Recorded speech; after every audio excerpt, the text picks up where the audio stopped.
Bonjour à tous, nous sommes aujourd'hui aux étangs Robès, un étang bien connu de la région de Charleroi. Ce sont des étangs qui sont gérés par Maude et Christophe. Et il y a un étang pour la pêche de la truite et un étang à blanc qui est uniquement réservé pour les concours. Donc aujourd'hui dans cette vidéo, je vais vous montrer un petit peu la pêche au pellet waggler pour le carassin, ainsi que le feeder flottant, toujours pour le carassin aussi. Donc je vais vous montrer un petit peu comment je procède au niveau des montages, la préparation, les farines que je vais employer, et on va essayer de faire une belle pêche. Voilà, c'est parti.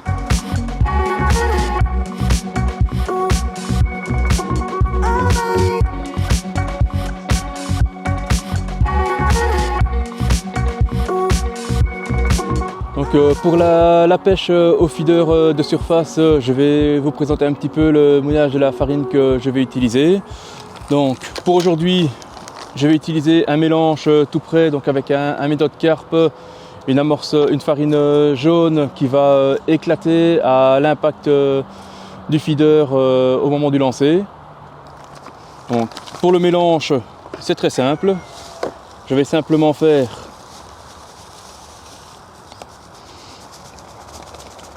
2 volumes de farine pour 1 volume d'eau.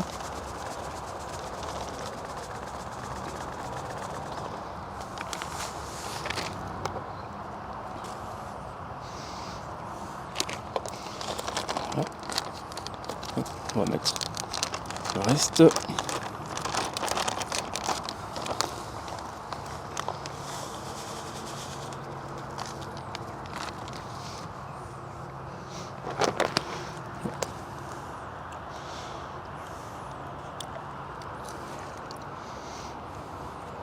Je vais mélanger en 2 fois.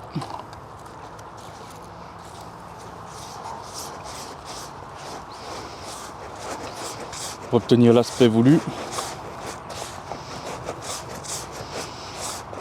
Donc ça ne sert à rien de la mouiller de trop.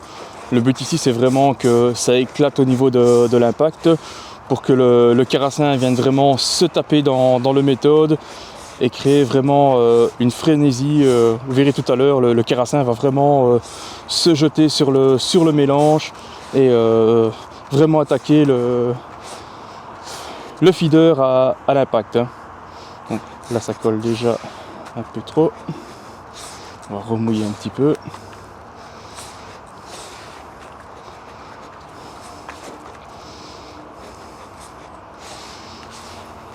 Donc on peut même jeter une pincée à l'eau, on peut voir comment elle réagit. Voilà, on va la mettre ainsi et hop, on voit déjà qu'elle se défait facilement. Donc maintenant on va laisser reposer ça pendant une dizaine de minutes, comme ça elle aura le temps vraiment de bien s'imbiber toutes les particules. Au besoin on la remouillera un petit peu, on la tamisera et je rajouterai éventuellement un petit peu de litou en plus pour la faire éclater et la faire tracer encore un peu plus.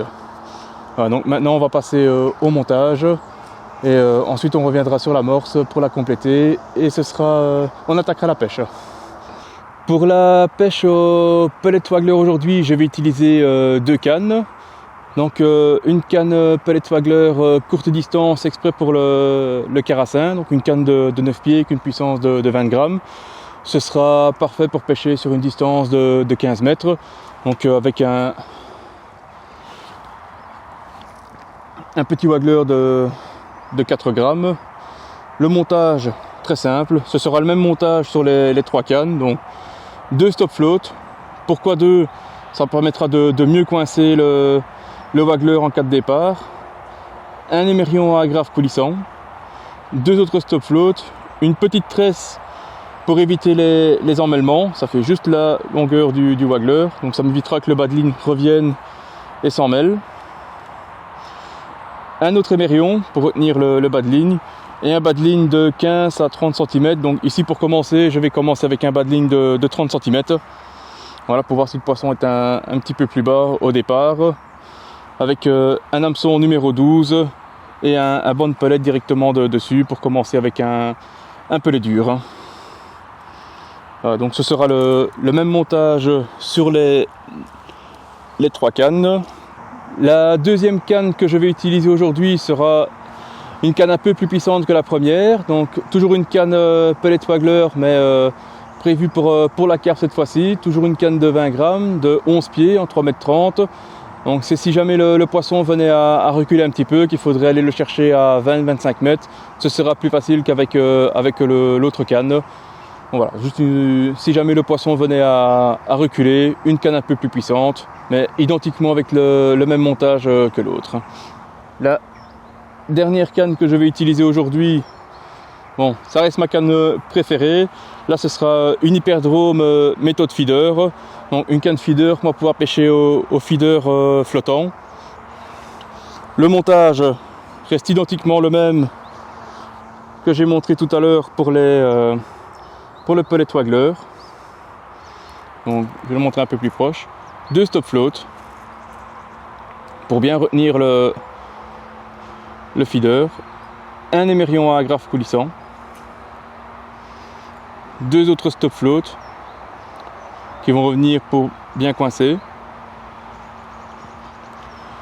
Une tresse d'une dizaine de centimètres pour éviter le retour du bas de ligne et l'emmêlement. Un émerion entre le corps de ligne et le bas de ligne. Et enfin, un bas de ligne de 15 à 30 cm. Voilà, ça ce seront le montage pour les 3 cannes aujourd'hui. Voilà, donc revenons à l'amorce maintenant. Donc elle a eu un petit quart d'heure pour s'imprégner, pour gonfler. Donc là on peut voir que maintenant elle est bien homogène. Toutes les particules sont imprégnées d'eau. Elle a bien gonflé et elle se scinde bien quand on le fait. Donc on fait une boule, c'est bien compact et elle se défait bien. On va juste la tamiser. Supprimer toutes les grosses particules.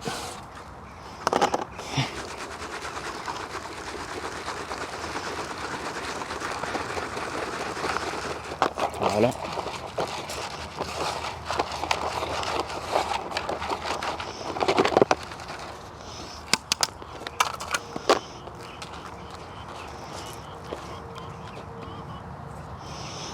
Donc on peut voir, voilà, la farine est bien aérée. Ça va bien éclater à l'impact et ça fera un bel effet sur les carassins.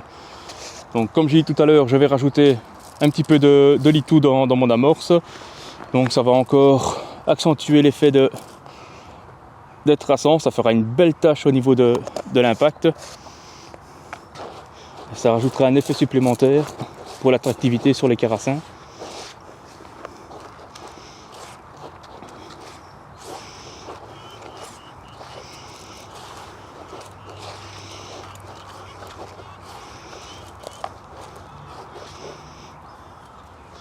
Et je vais également rajouter quelques pellets de 2 mm dedans.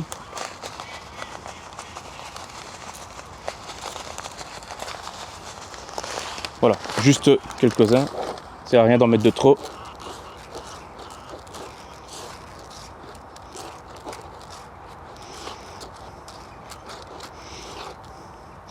Voilà, la farine elle est prête. On va voir un petit peu ce que ça donne.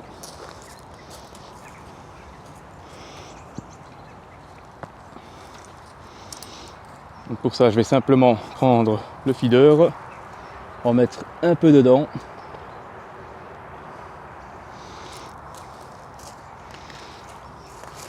Je vais le poser dans l'eau.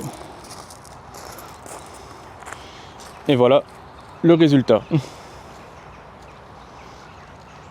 Donc on peut voir une belle tache tout autour. On voit la farine qui travaille.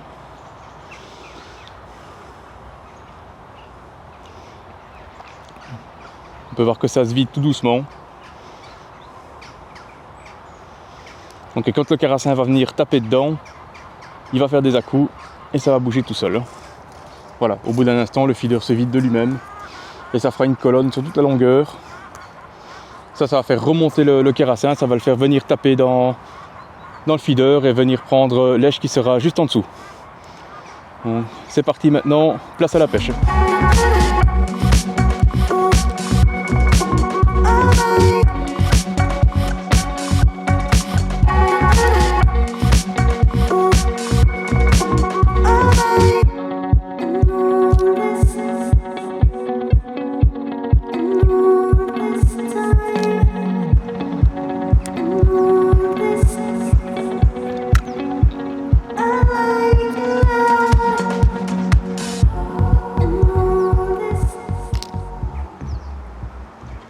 par rapport à la carpe où on fait beaucoup de bruit au début et après on diminue, au carassin on est obligé d'alimenter parce qu'il y a beaucoup de poissons.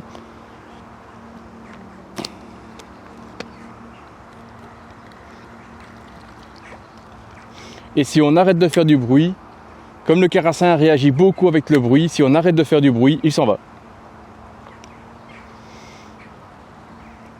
Avec la carpe, on joue beaucoup sur la concurrence alimentaire, où on met beaucoup au début pour faire venir le poisson, et après on jette moins de pellets, on se contente de faire simplement un peu de bruit pour faire aller la concurrence alimentaire.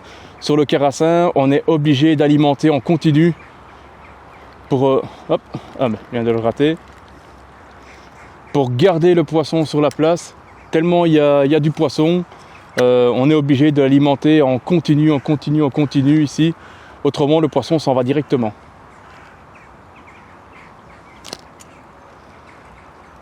Il faut vraiment créer cette frénésie et garder le poisson sur la place.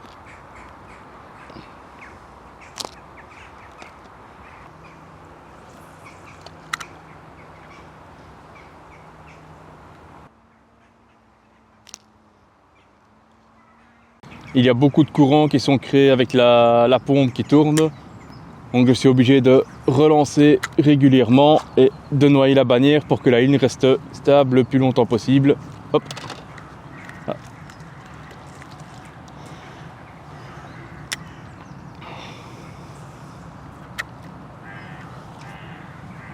Ah, on commence à avoir vraiment de l'activité.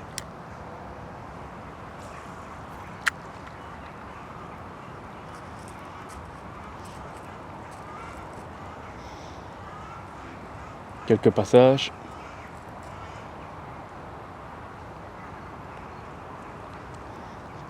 Donc le poisson commence à arriver.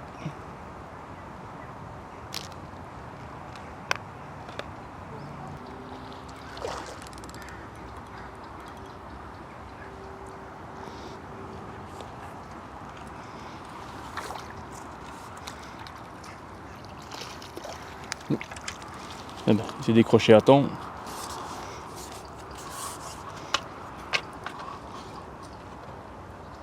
Voilà, un premier petit carassin au bout de 10 minutes de pêche. Bon. Le premier d'une longue série, espérons-le. J'en doute pas. Ben, le pelet n'a même pas été abîmé, on peut garder le même. Donc suivant les lieux, j'ai toujours tendance à commencer entre 12 et 15 mètres. Et suivant comment le poisson réagit, j'allonge. Hein. C'est toujours plus facile de rallonger que de devoir raccourcir.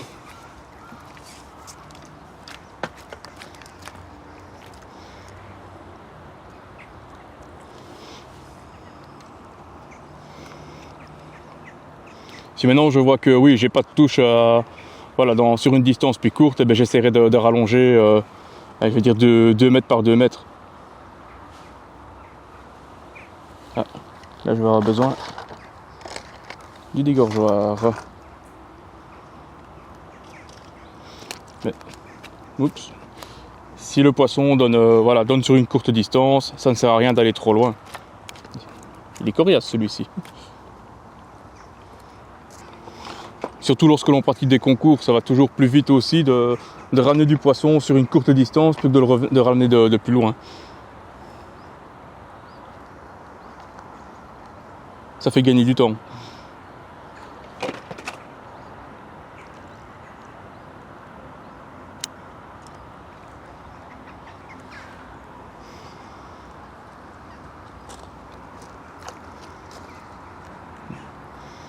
Et avec des petites cannes comme ça, c'est prévu aussi pour pêcher plus court, pour aller plus vite.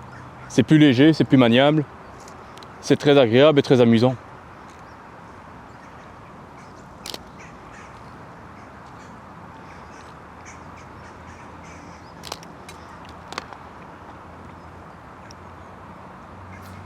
Ah.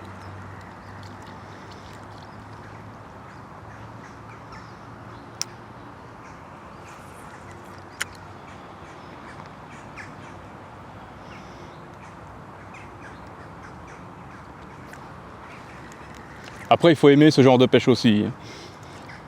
Certains préféreront les plus gros poissons.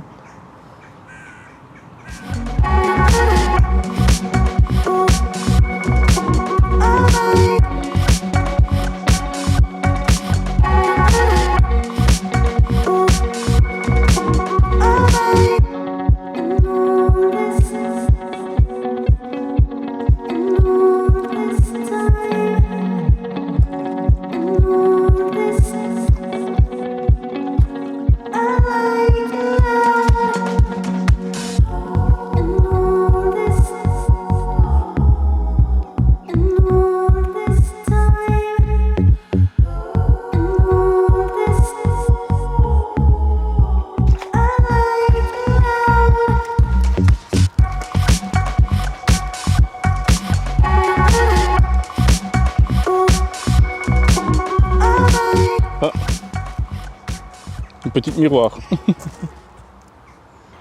J'essaye de faire en sorte que l'hameçon passe par-dessus le flotteur pour que la ligne soit toujours tendue. Donc comme ça le bas de ligne passe dessus le flotteur et lèche redescend doucement derrière. Comme ça le poisson attrape lèche à la descente. C'est pas important de faire, par exemple, des petits mouvements, des choses comme ça. On peut toujours en faire, mais voilà, dans cette pêche-ci en tout cas, le poisson a tendance à reprendre lèche au moment de l'impact à la descente. Encore une fois, une différence par rapport à la carpe quand on pêche au pellet waggler, ou à la carpe on fait beaucoup de petits mouvements, de petites tirettes pour refaire bouger lèche, de façon à tirer la carpe, parce qu'elle a tendance la carpe a tendance à rester sur place et à prendre lèche quand ça passe devant. Ici pour le carassin, il a plutôt tendance à chasser, donc il prend lèche au moment de l'impact et à la descente. C'est pour ça aussi que l'agrainage est presque continu, pour vraiment pour que le carassin reste sur le poste et qu'il vienne chasser les pellets au moment de l'impact. Et le bruit est très important pour le carassin.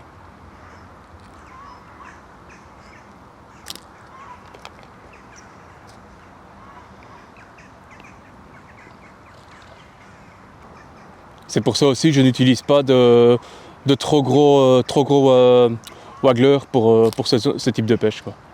Les wagglers entre 3 et 6 grammes font largement l'affaire.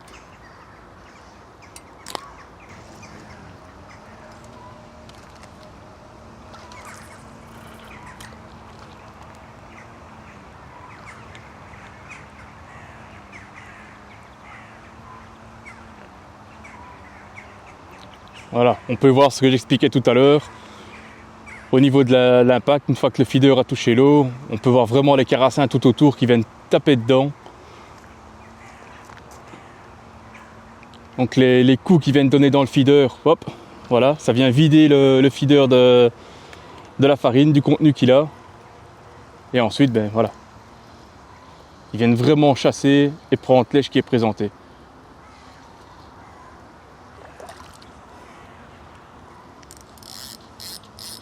La taille des carassins aussi qui a augmenté légèrement. Donc les tout petits viennent vraiment taper dans le feeder. Et ceux qui sont un petit peu plus gros sont juste en dessous. Et eux viennent reprendre lèche.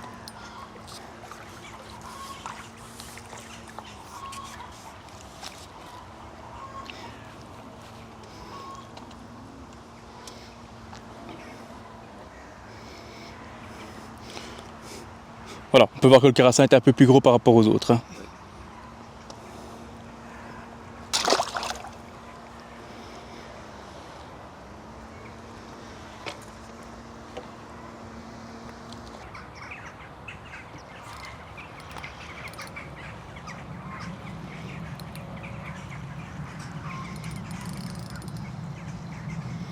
On peut vraiment voir l'efficacité de ce montage sur ce type de pêche.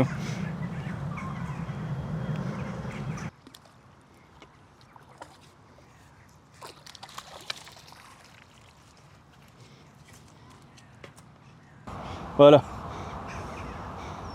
J'utilise la couleur pour faire justement une tache pour exciter le poisson à venir dans la tache.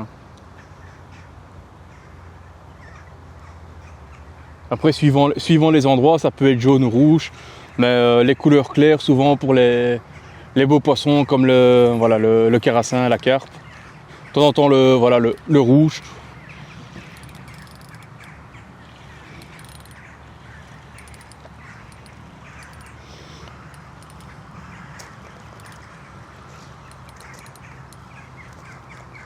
C'est un peu le même quand on pêche au canal avec sur la brème ou autre, où on met de l'argile ou de la terre, souvent pour faire, pour faire un nuage. Hein.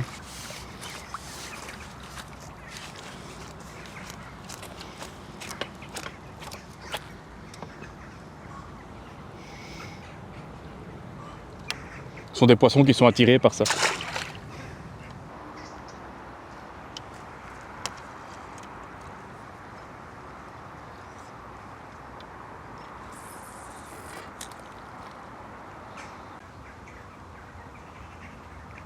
C'est toujours impressionnant quand on voit le poisson comme ça sur, sur le flotteur.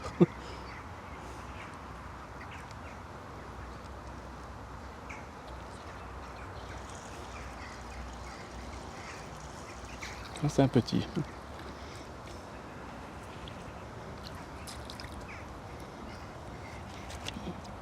Tu vas changer de stratégie ou d'approche?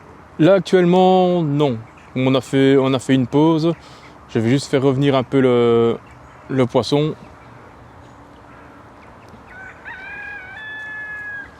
Tout ce que je vais peut-être faire, c'est remettre un petit peu de fond dans un premier temps, peut-être remettre 15-20 cm de fond en plus. Pour voir que ça me déclenche l'une ou l'autre touche.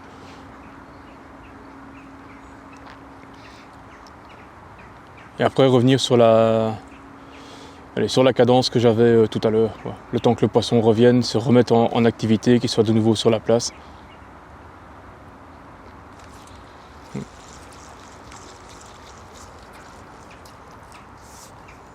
Hop. Voilà, simplement en rajoutant un peu de fond dans un premier temps, ça me donne une première indication pour voir si le poisson est sur le poste, s'il y a du passage ou pas.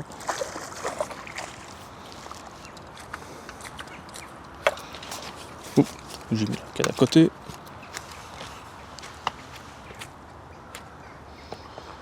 Voilà, donc le poisson est déjà installé sur le coup. Maintenant, il ne me reste pas à pouvoir accélérer les touches. Donc je vais laisser ainsi dans un premier temps. Si je remarque que j'ai trop de passage, à ce moment-là, je retirerai du fond. Si maintenant j'ai plus du tout de touche, j'en rajouterai.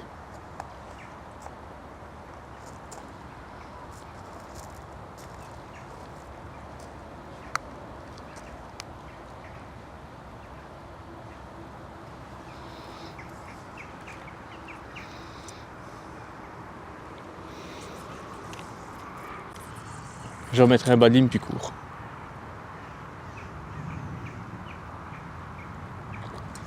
Voilà.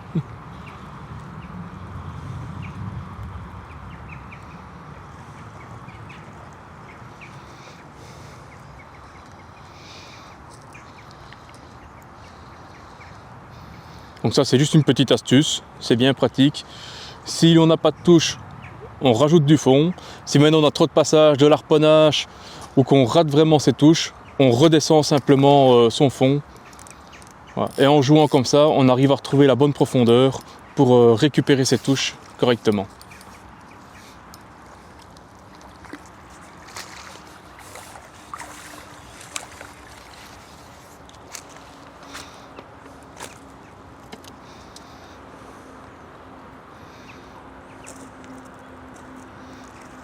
Et voilà, un autre carassin.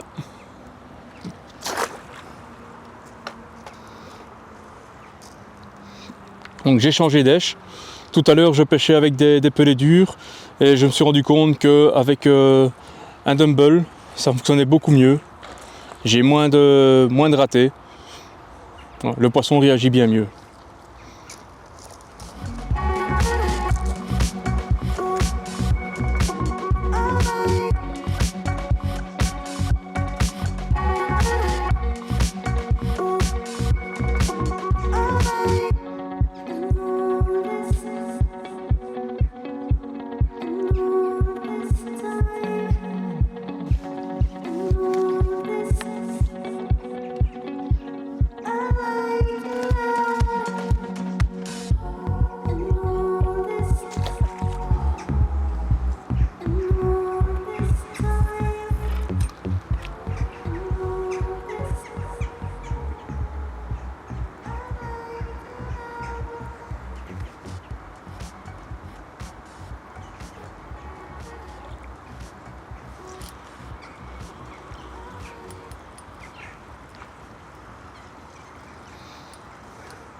Alors j'ai changé de flotteur pour le waggler. J'ai essayé ce qu'on appelle un plop.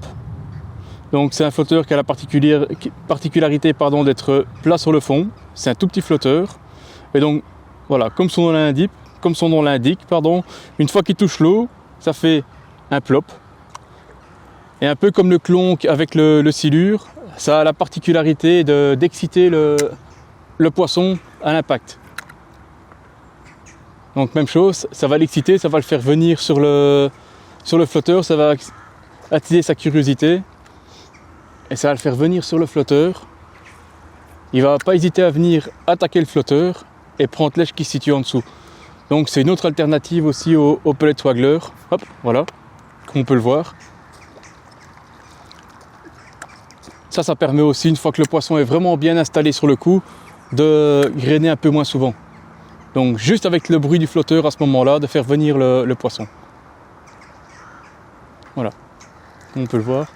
Voilà, ça c'est une petite astuce, une fois que le poisson est vraiment bien installé, pour éviter aussi de prendre les tout petits et de grainer constamment. Donc voilà, on peut le voir au niveau une fois qu'on a lancé, le poisson vient vraiment attaquer le flotteur.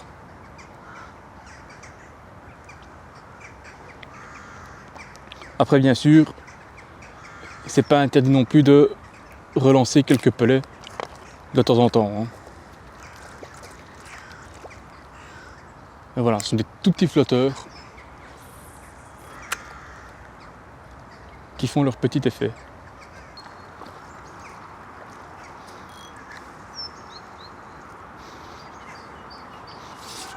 Le premier carassin qui s'était laissé prendre.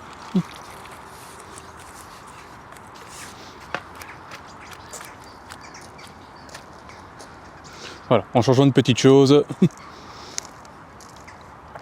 on a réussi à déclencher la touche.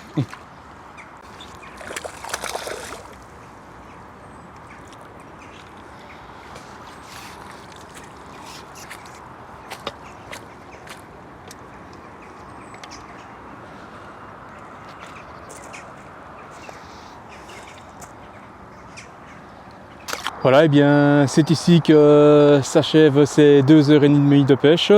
Bon, j'espère que ça vous aura plu. En tout cas, moi je me suis amusé comme un enfant.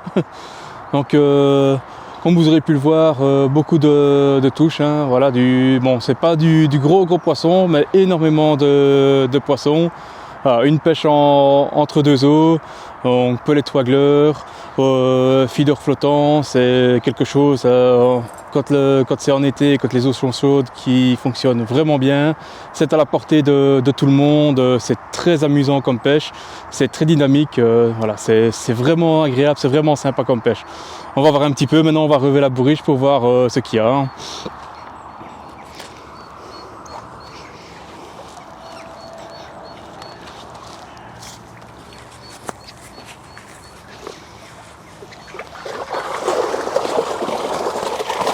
Oh là là. Oh, il y a du poids là.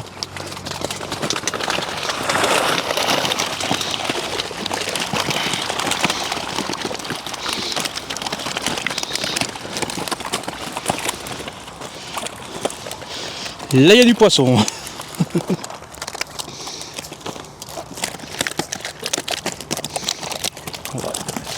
On va mettre un peu d'eau dessus. Voilà, on va pas les laisser trop longtemps parce qu'il y a du soleil. Donc voilà, beaucoup de poissons, du carassin, du très beau carassin. Merci à Maud et Christophe pour nous avoir laissé pêcher dans les temps aujourd'hui. Donc parce que principalement ce sont que des concours ici, on ne peut pas pêcher à la journée. Un grand merci à eux. Donc un étang très poissonneux comme vous pouvez le voir. Donc n'hésitez pas à venir y faire un tour. Donc voilà, du beau carassin. On a commencé avec du tout petit pour finir ensuite au feeder flottant avec du beau poisson. On va vite le remettre à l'eau parce qu'il fait chaud. Donc, il y a un peu plus de 20 kg de poisson.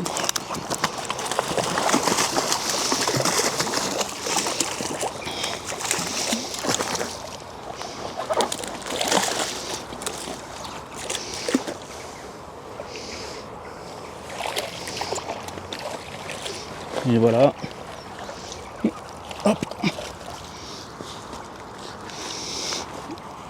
Voilà, tout le monde est reparti sans problème. Voilà. C'est en même temps l'occasion pour moi de vous dire que c'était ma dernière vidéo en tant que pro staff pour Broding, puisque bon, malheureusement Broding ça sera terminé en cette fin d'année. Donc je souhaite remercier toute l'équipe pour l'aventure que j'ai pu avoir ces dernières années. Ça a vraiment été très bien pour moi, ça a vraiment été très agréable, c'était chouette une équipe comme ça. Voilà, c'est vraiment un grand regret que ça s'arrête là. C'est vraiment triste. Et voilà, malheureusement c'est ainsi, on ne sait rien y faire. Voilà, bon courage à tout le monde et que tout aille bien pour tout le monde. Hein. Voilà. Au revoir à tous.